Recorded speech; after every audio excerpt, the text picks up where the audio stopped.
መጪውን የፋሲካ በዓል በማስመልከት በማዘጋጃ ቤታዊ አገልግሎቶች የቅድመ ዝግጅት ስራዎች ማጠናቀቁን የአዲስ አበባ ከተማ አስተዳደር ስራ አስኪያጅ ጽሕፈት ቤት አስታወቀ።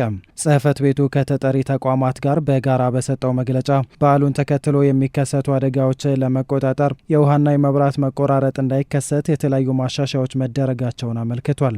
አደጋ እንዳይከሰት ብሎም የሚፈጠሩ አደጋዎች ሲኖሩ ከፍተኛ ጉዳት ሳያደርሱ ለመቆጣጠር የሚያስችሉ ችግሮችን የማቃለል ስራ መከናወኑን የገለጸው የአዲስ አበባ እሳትና አደጋ ስራ አመራር ኮሚሽን ከከሰል ጋር በተያያዘ ህብረተሰቡ ከፍተኛ ጥንቃቄ ሊያደርግ እንደሚገባው ኮሚሽነር አህመድ መሐመድ ገልጸዋል።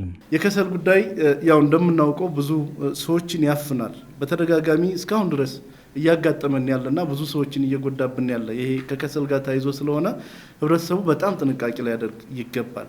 ከሰል አንጠቀም ሳይሆን ልንጠቀም እንችላለን፣ ግን ጥቁሩ ወይም ደግሞ ጭሱ መውጣቱንና ሙሉ በሙሉ ንጹህ እሳት መኖሩን ብቻ እርግጠኛ መሆን መቻል አለብን ማለት ነው። እሱ ብቻ ሳይሆን ከሰልን ስንጠቀም ከሰሎችን ሳናጠፋ ቤት ውስጥ አስቀምጠን በምንሄድበት ጊዜ ተፈናጥሎ ሊሆን ይችላል፣ ወድቆ ሊሆን ይችላል፣ ሌላ የእሳት መነሻ ስለሚሆን አሁንም ቢሆን ስራችንን አጠናቀን ከጨረስን ከሰሉንም ቢሆን አጥፍተን ወደ ማረፊያ ቦታችን መሄድ እንችላለን ማለት ነው። በከተማዋ ከፍተኛ ጥግግት ባለባቸው አካባቢዎች የእሳት አደጋዎችን ለመቆጣጠር የሚያስችል አዲስ አሰራር በሙከራ ላይ እንደሚገኝ ተጠቁሟል። በመርካቶ ተከስቶ በነበረው የእሳት አደጋ ትምህርት በመውሰድ ከአየር ላይ ውሃ ለመርጨት የሚያስችሉ ሄሊኮፕተሮችና ድሮኖችን ወደ ስራ ለማስገባት ጥረት እየተደረገ እንደሚገኝ ነው የአዲስ አበባ ከተማ አስተዳደር ምክትል ስራ አስኪያጅ ይመኙሻል ታደሰ የተናገሩት። የኮሪደር ስራው ባልደረሰባቸው ደግሞ እርስ በርስ ጥግት ያለባቸው የንግድ ቦታዎች ሊሆኑ ይችላሉ፣ መኖሪያ ቦታዎች ላይ ደርሰን ምላሽ መስጠት የሚያስችል ሂደት ለመምጣት በዚህኛው በጀት ዓመት ላይ አንደኛው ከኢንሳ ተቋም ጋር በመሆን በአየር ላይ ሆነን ውሃ በመጠቀም ማጥፋት የምንችልባቸውን ሄሊኮፕተሮች መግዛት፣ ሌላው ደግሞ ኢቭን ቀድመን አደጋ ከመድረሱ በፊት የሰርቪላንስ መረጃዎችን የማሰባሰብ ስራዎችን መስራት ያስፈልጋል። ለዚህ ደግሞ ድሮኖችን መግዛት እና ለመከላከል ሂደቱም ጭምር የሚዘጋጁ ነገሮች አሉ። ከሁለት ወር በፊት ሙከራ አድርገናል።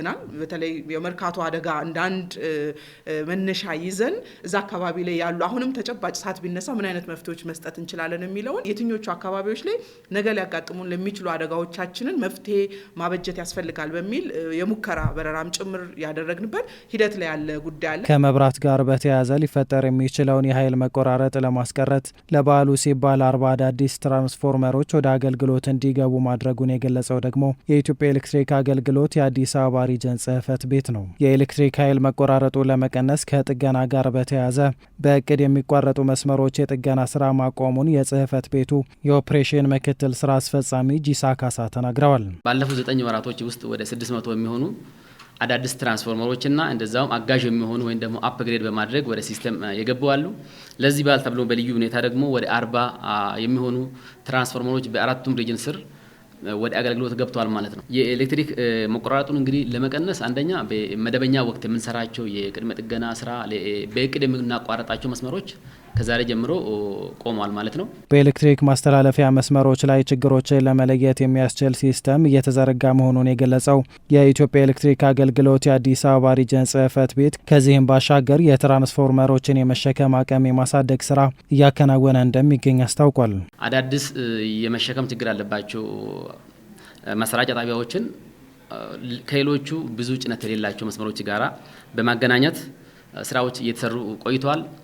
በተጨማሪ ደግሞ እነዚህ መስመሮች ላይ ችግሮች እንኳን ቢከሰት በቀላሉ ችግሮችን መለየት የምንችልበት ሁኔታዎቹን የኮንትሮሊንግ ሲስተሞቹም እንደ ስዊቺንግ ስቴሽን፣ ሴክሽን ስዊች የምንላቸው ሁኔታዎቹ ተገጥሞበት ኢቭን ችግሮች እንኳን ከገጠመን ችግር ያለበት ኤሪያ ላይ ብቻ ዲስኮኔክት በማድረግ ሌሎቹ ደንበኞቻችን በአግባቡ ችግሩ እስከሚስተካከል ድረስ የመብራት አገልግሎት እንዲያገኙ ለማድረግ ስራዎች እየተሰሩ ቆይቷል ማለት ነው። በአዲስ አበባ በየቀኑ ከ690 ሺህ ሜትር ኩብ በላይ ውሃን ለህብረተሰቡ እያቀረበ እንደሚገኝ የገለጸው የአዲስ አበባ ውሃና ፍሳሽ ባለስልጣን በዓሉን መሰረት በማድረግ የውሃ ስርጭት መቆራረጥ እንዳይፈጠር ዝግጅት ማጠናቀቁን ገልጿል። ባለፉት ቀናት በውሃ ማጣሪያ ጣቢያ ተፈጥሮ የነበረ ብልሽትን በመጠገን በአንዳንድ የከተማው አካባቢዎች ተፈጥሮ የነበረውን መቆራረጥ ወደ መደበኛ ፈረቃ እንዲመለስ ማድረጉን የባለስልጣኑ የደንበኞች አገልግሎት ዳይሬክተር ኃይለ ኢየሱስ ደህና ነው ተናግረዋል። በሰሞኑን ለ15 ቀን አካባቢ ውሃ እጥረት የነበረባቸው አካባቢዎች እንደሚታወቀው ትልቁ መስመር ወደ ሀና ማርያም አካባቢ የነበረው ወደ ግፊት ጣቢያ ይገፋ የነበረው ትልቁ መስመር ስብራት ገጥሞት ነበር። ከሚሄድባቸው አካባቢዎች ጦር ኃይሎችን ይዞ መካኒሳ፣ ሳር ቤት፣ ሜክሲኮ ጋር ይመጣና ገጃ አካባቢን አጠቃላይ ሰርቭ የሚያደርግ አካባቢ ነው።